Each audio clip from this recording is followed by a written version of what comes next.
From suitcases to lip kits, consumers have consistently proven there's a market for celebrity-backed products. And the stars are cashing in on it, with Hailey Bieber bringing home a whopping $1 billion from her recent sale of Rhode to E.L.F. Cosmetics. To walk us through the minefield of celebrity cosmetic brands, we're joined by beauty journalist and co-founder of beauty newsletter Gloss, etc., Sarah Tarker. Sarah, thanks for coming on the show. Thanks for having me on, guys. You've been a beauty journalist for 2 decades. How have you seen the industry change over that time? Oh, yeah. Well, in relation to celebrities, we've seen a real change from celebrities being ambassadors for other brands and going on, like signing on with, say, a L'Oreal and having this huge ambassadorship, or having licensing deals where they lend their name to a brand and they don't have creative input, to really capitalising on their own fame and their own influence by launching their own brands. So here we have Hailey Bieber, selling her brand of, it's called Rhode. This is for $1 billion. I didn't even know this brand existed. I mean, I probably should have, she's famous. But was anyone in the industry expecting this sale?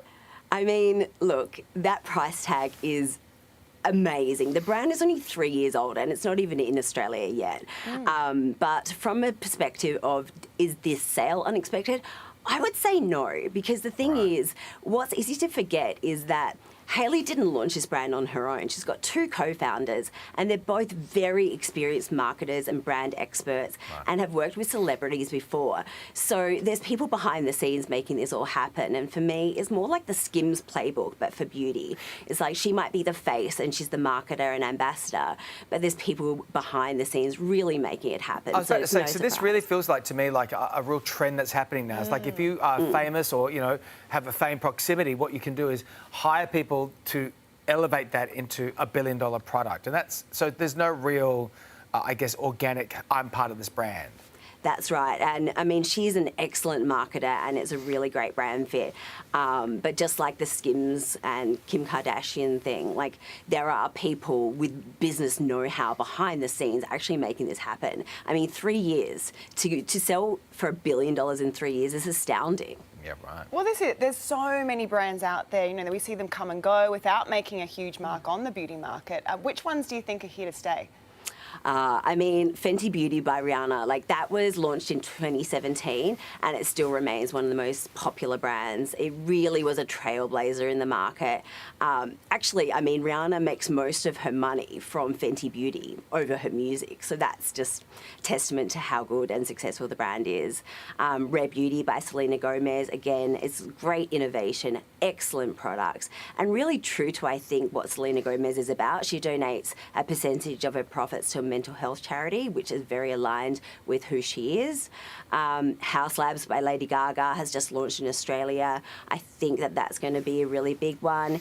It's again, it's a really inclusive range. Victoria Beckham's line, that's been around since 2019. And again, really beautiful products. And I think another really interesting one is Jennifer Aniston's hair care line, Lola V, which launches into Mecca this month, I think, in Australia. I mean, her hair defined an entire generation, so it's very on brand for someone like her to launch a hair care line. That's fascinating. But, we're talking a lot about international stars. We have a lot of homegrown stars too that probably have tried to pivot into this. I know Miranda Kerr's one of them. But are there any others that stand out that we should, be watching out for, or who have done this?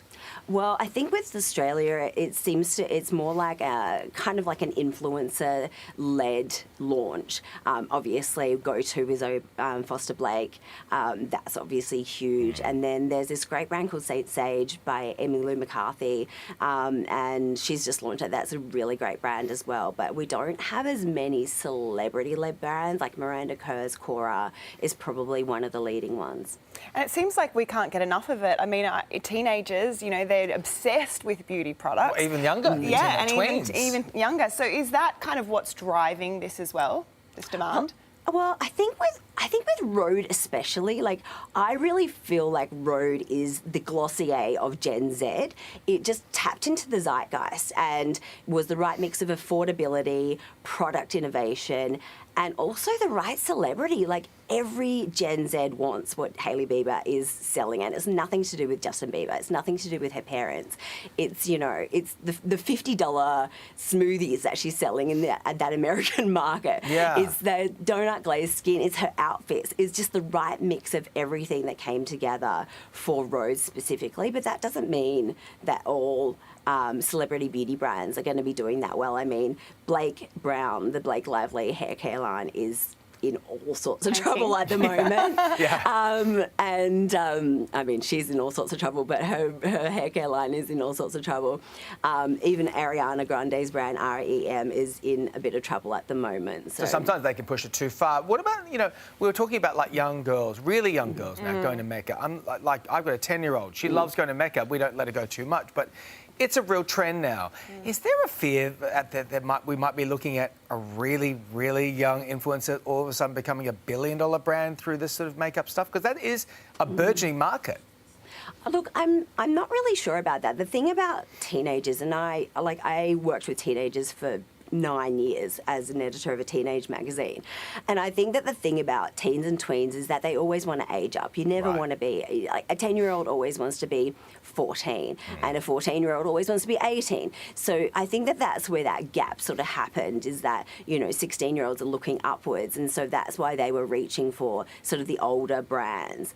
But I don't think there's really any worry about young influencers, because they're all, the young influencers are all 18 or so anyway. They're not like 14. Yeah, well, they suck you in, that's for sure, because now I'm just thinking, when is Rhode coming to Australia? Yeah, probably watch this space. Let's see. All right, Sarah, thanks for your insight, mate. Great to see you.